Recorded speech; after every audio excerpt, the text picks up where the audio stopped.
ایک ڈاکٹر کہہ رہا ہے مجھے پوری دنیا کے کوئی ڈاکٹر نہیں مانتے, میرے لیے بڑی فخر کی بات ہے. ابے جب تیری فیلڈ کے لوگ ہی نہیں تجھے مان رہے. اس کا جواب وہ ڈاکٹر یہ تھے کہ یہ سارے 2 نمبر ہیں. او بھائی سارے 2 نمبر ہیں, تو ایک امام مہدی سے بیعت ہے کیا تو جو اتنا نیک پیدا ہو گیا؟ یہ بول لے آدھے 2 نمبر ہیں, یہ بول لے 2/3 2 نمبر ہیں, 1/3 تو ٹھیک ہوں گے نا. تو کیا کہاں سے, کوئی مریخ سے پیدا ہوا ہے, کسی اور مٹی سے پیدا ہوا ہے؟ تو یہی مذہبی اسکالرز میں بھی چل رہا ہے. ایک حکیم اٹھ کے آئے گا یوٹیوب پہ, وہ ایسا پیش کرے گا میں ہی ہوں حکمت جس نے پڑھی ہے, باقی سارے کیا ہیں, اور وہ لہسن کے فضائل بیان کرنا شروع کر دے گا. لہسن کھانے سے یہ ہوتا ہے, اجوائن کھانے سے یہ ہوتا ہے, لونگ کے چند دانے کھا لو, اگر مر گئے تو مجھ سے پوچھنا کیوں مرے. لونگ کے فضائل, کچھ بھی نہیں ہوتا, پراٹھے کھایا کرو صبح صبح بیٹھ کے اور ورزش کر لیا کرو, تھوڑا سا بھاگ دوڑ لیا. جو صحت کے اصول 1400 سال پہلے تھے نا, آج بھی کیا ہیں, وہی ہے. جدید تحقیق کوئی ایسی عجیب سی چیز نہیں ہے جو آپ کو پتہ نہیں کیا بنا دے. دیکھو انسان جدید ہے یا قدیم ہے, تو قدیم میں جدید تحقیق کہاں سے چلے گی؟ ہر یوٹیوبر نے جدید تحقیق کے نام پہ الو بنایا ہوا ہے بیٹھ کے. ابے انسان تو ہزاروں سال پرانا جو آدم کے دور کا تھا وہی آج ہے. تو وہی جو پہلے صحت کے اصول تھے آج بھی کیا ہیں, وہی. ہاں اتنا ضرور جدید تحقیق سے فائدہ ہوتا ہے, کچھ خوراکیں ایسی آ گئی ہیں جن میں انسان نے بڑی مصنوعی تبدیلیاں کی ہیں, وہ جدید تحقیق سے پتہ چل جائے گا یہ 2 نمبر ہے. جیسے گندم جو آپ کی آ رہی ہے وہ جدید تحقیق بتاتی ہے یہ وہ والی گندم نہیں ہے جو آپ کے نانا نے کھائی ہے, جس کو کھا کے ہمارے نانا 99 سال تک زندہ رہے تھے. وہ تو یہی کھاتے تھے نا, لیکن وہ زیادہ عرصہ انہوں نے وہ کھائی ہے, آخر میں آ کے یہ کھائی ہے. اگر یہ نہ کھاتے ہو سکتا ہے 199 میں جاتے. تو جدید تحقیق سے تھوڑی بہت جو جدید چیزیں ہیں وہ تو پتہ چل جائیں گی میرے بھائی. باقی صحت کے اصول جو 1400 سال پہلے تھے آج بھی وہی ہیں. اور ہمارے پاس تو اسلام ہے یار, صحابہ کی صحتیں, نبی کی صحتیں, جو ان کی طریقے ہیں. ہاں جدید تحقیق سے علاج کے طریقے بہرحال جدید دریافت ہوئے ہیں. میڈیکل سائنس میں جدید تحقیق سے فائدہ اٹھائیں گے کہ بھئی کینسر کا علاج آ گیا. پہلے یہ ریڈیو تھراپی نہیں تھی, کیمو تھراپی نہیں تھی, کینسر کا مریض مر جاتا تھا. اب یہ کہ ریڈیو تھراپی ہے, اور کینسر کے اتنے پیشنٹ بھی نہیں ہوتے تھے کیونکہ قدیم طریقے سے زندگی گزارتے تھے لوگ. لیکن بہرحال علاج میں سائنس نے ترقی کی ہے بہت زیادہ, تو علاج میں تو ٹھیک ہے. لیکن نارمل لائف میں آپ جدید تحقیق کے بجائے قدیم پہ ہی چلو تو میرے خیال ہے زیادہ بہتر ہے آپ کو. ڈاکٹروں کی اپنی صحت دیکھ لو یار, کوئی خاندانی صحت ہے سوائے چند ایک ڈاکٹروں کے؟ زیادہ تر تو وہی, جتنے میں ہم مر رہے ہیں اتنے میں ڈاکٹر بھی مر رہے ہیں. حکیموں کی میں نے دیکھے 99 سال 100 سال. میں مانتا ہوں حکیموں میں زیادہ تر فراڈی ہوتے ہیں آج کل, اچھے بھی ہوتے ہیں لیکن زیادہ تر. لیکن کمبخت ہوگا فراڈی, عمر کمبخت کی 100 سال ہوگی, اپنے اوپر فراڈ نہیں کر رہا ہوگا وہ. میں نے ڈاکٹر 100 سال کے نہیں دیکھے, حکیم دیکھے ہیں. حالانکہ جدید تحقیق کس کے پاس ہے؟ ڈاکٹر. وجہ کیا ہے؟ یہ نہیں کہ حکیموں کی تحقیق زبردست ہوتی ہے, نا نا نا نا نا. حکیم کیا کر رہا ہوتا ہے, وہ پرانے جو صحت کے بنیادی اصول ہیں ان پہ زندگی گزار رہا ہوتا ہے. اس کے پاس بہت زیادہ کوئی جدید تحقیق ہوتی نہیں ہے. وہ رات کو جلدی سو جائے گا, صبح جلدی اٹھ جائے گا, فجر کی نماز پڑھے گا, واکنگ کرے گا یا جاگنگ کرے گا. 4 شادیاں بھی کرتے ہیں زیادہ تر حکیم لوگ, دیکھے ہیں میں نے. اور خوراک تھوڑی کھائے گا, 2 ٹائم کھائے گا. حکیم محمد سعید صاحب پتہ ہے آپ کو, میں ان کے قریبی دوست سے ملا, قریبی دوست سے, ماشاءاللہ وہ بھی 95 سال کے. تو میں نے کہا, اور بڑے صحت مند باتیں کر رہے ہیں. میں نے کہا حضرت 90 یا 95 کے تھے. میں نے کہا اس عمر میں آپ کی ماشاءاللہ ایسی صحت؟ انہوں نے کہا میری حکیم سعید صاحب سے بچپن سے دوستی تھی. کہہ رہے ہیں حکیم سعید. میں نے کہا حکیم, اچھا حکیم سعید صاحب کی جو ایسی خاندانی صحت تھی کہ آپ کو ان کے میں حالات بتاؤں آپ بولو گے شاید میں غلط بول رہا ہوں. وہ اس بڑھاپے میں 2 گھنٹے لانگ ٹینس کھیلتے تھے. 78 یا 78 میرا خیال ہے. وہ تو شہید کر دیا ان کو. وہ کیا تھا, قدیم تحقیق پہ ہی چل رہے تھے وہ. 2 ٹائم کھانا, چائے. کہتے ہیں حکیم سعید رحمۃ اللہ علیہ فرمایا کرتے تھے مجھے چائے کا ذائقہ نہیں پتہ کیسی ہوتی ہے, اور ہماری ہر تھوڑی دیر میں دماغ کھوپڑی کو سیٹنگ کرنے کے لیے ہمیں کیا چاہیے, چائے چاہیے. اس میں چینی الگ جا رہی ہے, کیفین الگ جا رہی ہے, اور یہ جو دودھ ہے جو گائے کا نہیں ہے. رپورٹ ہے کہ گائے کا ہے, لیکن جب گہرائی میں گھسو گے تو گوالے کا زیادہ ہے, گائے کا اس میں کم ہے. اور ڈبے کے اور پتہ نہیں کیا کیا کیمیکل. وہ کہتے ہیں مجھے چائے کا ذائقہ نہیں پتا کہ کیسا ہے. حکیم سعید رحمۃ اللہ علیہ کی بات کر رہا ہوں میں. ایسی خاندانی صحت ماشاء اللہ. کیا تھا کہ مغرب سے پہلے رات کا کھانا کھا لیا کرتے تھے.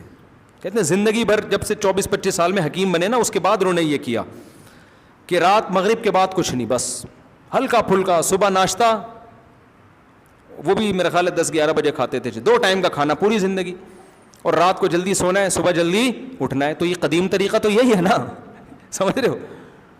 اور کوئی خاص پرہیز نہیں, بس کم کھانا ہے, 2 ٹائم کھانا ہے, وہی گھر میں روٹی, وہی دہی بھی کھا رہے ہیں, دودھ بھی پی رہے ہیں, گھر میں کوئی حلوہ گھر کا بنا ہوا ہے وہ میٹھا بھی کھا رہے ہیں. کیسی بہترین ماشاءاللہ ان کی صحت تھی ایسا. اور ان کی ایکٹیویٹیز آپ دیکھیں, دن بھر اتنی مصروفیت, 20 شعبوں میں انہوں نے اپنے آپ کو مصروف کر کے رکھا ہوا تھا, اور ہر شعبے کو درجہ کمال تک پہنچایا ہے. اور نماز کے ایسے پابند تھے, ان کے خادموں نے بتایا کہ میں 5 سال ان کے ساتھ رہا ہوں, 5 سال میں ایک دفعہ میں نے نہیں دیکھا کہ نماز میں 5 منٹ باقی اور 5 منٹ پہلے ان کا دایاں قدم مسجد کے اندر نہ آ گیا ہو. فجر, ظہر, عصر, مغرب, عشاء, 5 ٹائم نماز میں نا, ہر نماز میں 5 منٹ پہلے مسجد میں جانے کا ان کا معمول تھا. کہتے ہیں ایسا نہیں ہوا کہ 4 منٹ پہلے کبھی گئے ہوں. اور کوئی ٹائم دیتے تھے نا کسی کو کہ میں نے اتنے بج کے اتنے منٹ پہ آنا ہے, تو اس کا مطلب کیا ہوتا تھا, اتنے بج کے اتنے منٹ پہ آنا ہے. کہیں ربن کاٹنا ہے, افتتاح کرنا ہے, ان کا ٹائم دیا, وہ گئے ربن کاٹ کے آ گئے, کوئی بندہ ہی نہیں ہے وہاں پہ. انہوں نے کہا ربن لاؤ, ادھر باندھا, کٹک چلے گئے. لوگ کہنے جی آج حکیم سعید صاحب نے آنا ہے, پتہ نہیں ٹائم, وہ ابھی تک آئے کیوں نہیں. بھائی وہ ٹائم کے پابند ہے, وہ اپنے ساتھ ربن لے کر آئے تھے, یوں لگایا, کاٹ کے چلے گئے.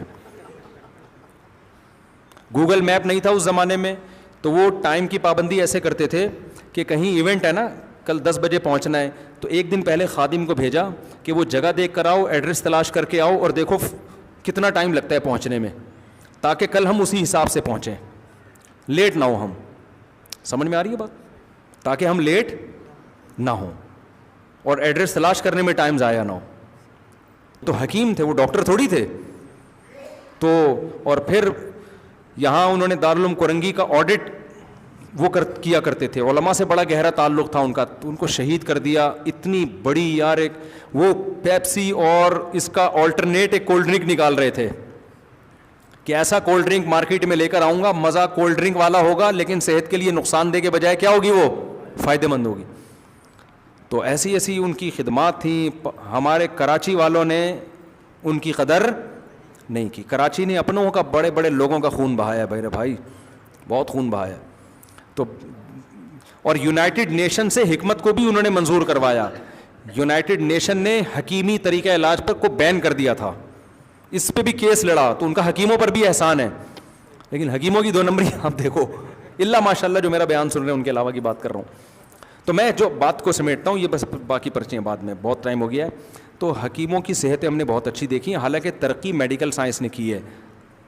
وجہ کیا ہے, ٹھیک ہے میڈیکل سائنس نے ترقی, میں مانتا ہوں بھائی, اس میں تو 2 رائے نہیں ہو سکتی. ایسے ایسے علاج دریافت ہو گئے ہیں, بڑے سے بڑی بیماریوں کو بندہ 1 ہفتے میں ٹھیک ہو جاتا ہے, اس میں 2 رائے نہیں ہے. لیکن حکیموں کی صحتیں اچھی اس لیے ہوتی ہیں کہ ان کا لائف اسٹائل نیچرل ہوتا ہے. وہ کچھ زیادہ جدت کے قائل بولو نہیں ہوتے, نیچرل.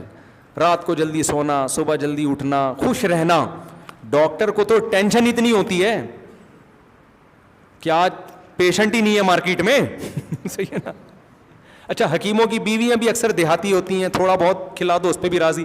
ڈاکٹر نے شادی بھی اتنی اونچے مالدار عورت سے کی ہوئی ہوتی ہے, وہ کہتی ہے مجھے پیشنٹ چاہیے.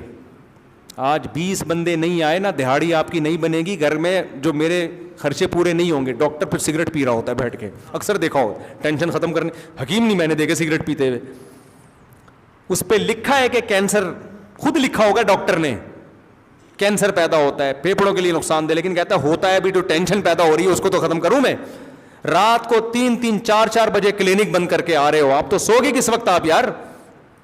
نہ ڈاکٹروں کی زندگی میں ورزش ہے, نہ ڈاکٹروں کی زندگی میں رات کو جلدی سونا ہے, نہ صبح جلدی اٹھنا ہے. بہت سے تو پیتے بھی ہیں, سب نہیں پیتے بھائی, چند ایک لوگ ہیں پیتے بھی ہیں, پڑھا لکھا ہونے کی علامت ہے, ماڈرن آدمی ہے, پیتا ہے. تو یہ جو ہے نا ان کا ایک تھوڑا سا وہ ہے کہ ہم مولویوں کی طرح دقیانوس نہیں ہے, یہ بھی ہے, یہ بھی چلے گا, سب چلے گا. اللہ ماشاء اللہ سب, زیادہ تر ڈاکٹر ایسے نہیں ہوتے میرے بھائی.